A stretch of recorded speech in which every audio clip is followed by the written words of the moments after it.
Alright everyone, Hourglass Eyes here, as I drop my Monarch. Let's talk about this thing, because, it's been a long time coming, hasn't it? So first of all, take a look at it. That's what it looks like. The handle gap has shrunk, but I'm going to talk about why that is, because it is at no fault of the knife at all. Also, it's cold out, and it's starting to get a little sticky, so that's another thing I want to talk about. So we're back inside my little hallway here, and let's talk about the looks of this thing first. This thing looks fantastic. I mean, it's got a really mean blade style. Handle design is really cool. You know, channel handles. It's got, the Hansen and JK markings. This thing is really good looking. Now the handle gap, I tortured the crap out of this thing, because basically when I got it, for whatever reason, when I got it, the bushings and washers just bound up on the blade. It basically acted as if there was small bushings or undersized bushings, and so yeah, that was a major disappointment, considering I just got it, and it was already like unflippable because there was too much friction in the handles against the blade. So, that being said, I sent Julian a message and got some new washers and bushings. But in the meantime, since I was like, okay, since I can't basically have the screws tightened down all the way or else it doesn't flip, I'm going to torture test it, since I'll be getting new hardware and new bushings and all that. Let me, beat the crap out of this thing to see how well it holds up. So, first of all, for the durability of this thing, it's quite good. This, whatever finish this is called, kind of just marks wipe off of it. I mean, it's already kind of like a distressed finish anyway, so any markings that do stick to that finish kind of just blend in with it, and it looks good. The blade, no real tip damage, and I've dropped it on the tip. Okay, no real edge damage to speak of. The handle gap, now here's an interesting one. So the handle gap used to be like, not quite that thick, but it was like that. It was pretty thick, right? We all remember it. We all remember what it looked like. My handle gap has shrunk significantly. That is all on purpose.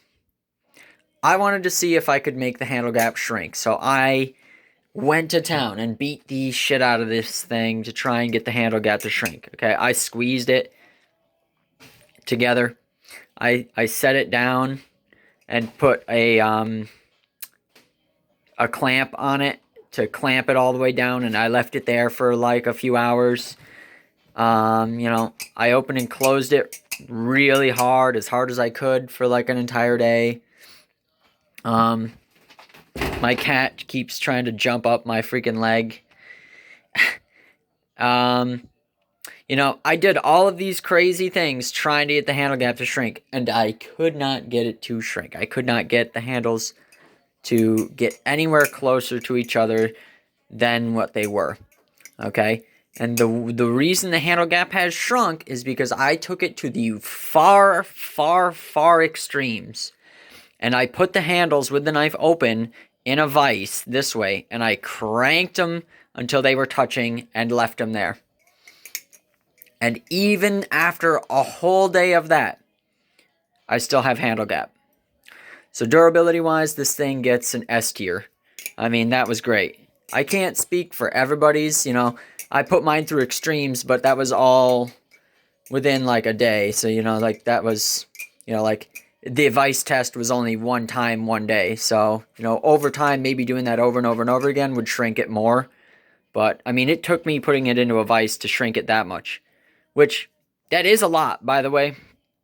That is, for reference, if I can get my pinky into it, that is thinner than my pinky is. So that is a really significant decrease in handle gap. But it took a vise to make that happen. Flippability, I love the way this thing flips. The balance of it, you know, the way the handles are shaped. The weight of it. It's all very, very good for flipping.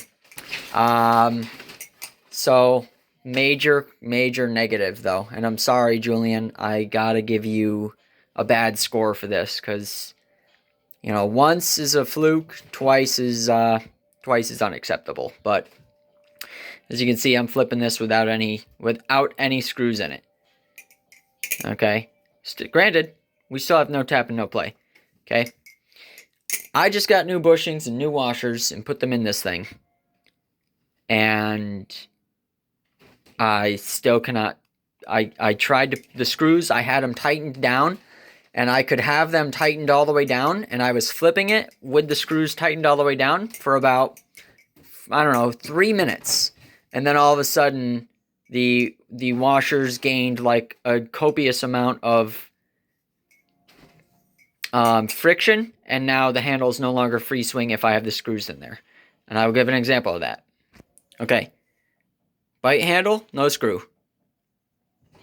Okay, it still has friction, okay, even though there's no screw in it. See, it doesn't really swing for that long. Safe handle, with screw tightened all the way down. Look at that. Okay. This isn't the first time this happened. This is brand new hardware, brand new washers, brand new bushings. That should not be a problem. And Julian, I'm sorry, I gotta dock you points for that. Just, yeah. So right now, the only way that this Bally is flippable is if I take the pivot screws out. Leave the pivots in, take the screws out. Yeah. Still sounds pretty good. If my cat wasn't, you know, tearing apart something. So overall, man, I don't really know how I want to feel about this thing. I want to like it. I really do. It flips good. It's got a good weight, good dynamic when it comes to flipping. You know, it's all the things that I like in a flipper. Okay. Got great tolerances. With the handle thing put aside, the tolerances are fantastic, you know. What other knife can you take the screws completely out and still manage to have no tap and no play? I can't think of too many. Okay? That's a huge negative to me. I shouldn't have to take the screws out to be able to flip it, because that means that I have to basically flip this thing with the screws barely even in there, if at all. And I still have friction in the handles. I mean, they're not as free swing as some of the other Bally's I have. So, would I say this knife is worth it? Unfortunately, in my opinion, no. I can't speak for everybody else. You know, I might just have a lemon. But man, I was really disappointed, you know. Not only did I have to wait after getting it to get hardware to try and fix the friction problem with the tap and play, but now that I've fixed it, I still can't put the screws all the way in my Bally, and so I'm at risk of it falling apart if I do that. And if I put the screws in, even finger tight, the friction makes it so that I can't even, flip the Bally. For $1,100, which is what these base go for, I think that's unacceptable. You know, no matter how good this thing looks, no matter how much time and effort goes into making one of these, you know, I don't care. However good it is, it should be able to flip. You should be able to tighten the screws all the way down, and it should be able to flip. So, unfortunately, my opinion is, unless you've already got one that's got excellent tolerances and it is not problematic, skip it. I hate to say anything like that, especially because Julian's a really cool guy and has been nothing but nice to me. But you know, Julian, if you see this, man, I don't know what to tell you. I love this thing, but what's up with the what's up with the handle thing with the screws? Can you tell me? Look at that. You know, just for reference, let's look at something else that has good swing. Okay, so here's my custom bass. I really love this thing. Okay, this thing, even though it's custom, still cost me less than half of what the JK costs, and much smoother. Okay, and this is a bushing knife. Screws aren't even in this thing.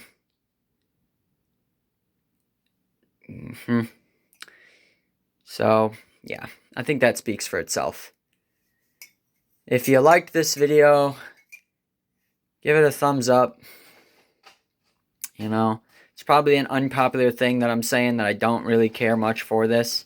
I really wanted to like this, but unfortunately I just can't bring myself to with its current problem. So, if you like this video, thumbs up. As always, peace.